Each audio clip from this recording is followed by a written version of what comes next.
Now next step is to create an alignment.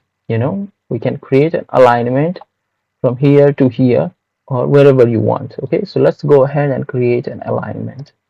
So click on the alignment option in create design ribbon on the home tab. Okay, so alignment creation tools, and you can name this alignment as well. I will name it as tutorial TUTALIGN. Okay, and for site you just can keep none, and style should be proposed or anything you want, and I will just display major and minor because all levels will make it cluttery. Okay, and say okay. So when you are creating style, these will serve as issue, because once we need to just turn on off your snap, so that we are not snapping to any points. It will be slow and it will create problems for us.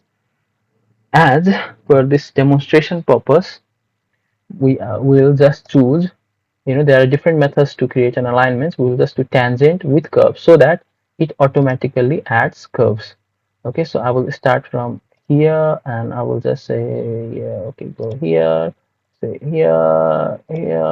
Okay, just adding curves and just making it better. Just snap, and then okay, just keep going, and here. Okay, and hit enter once you are done.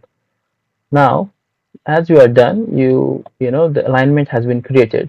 So let's hide these points so that we can see it better. Okay, so go to the tool space again and right click on the properties, group properties, and say none, and this one also just none, and apply and say okay.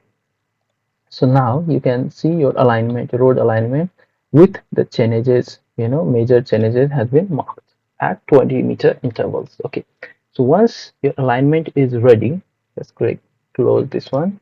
Your alignment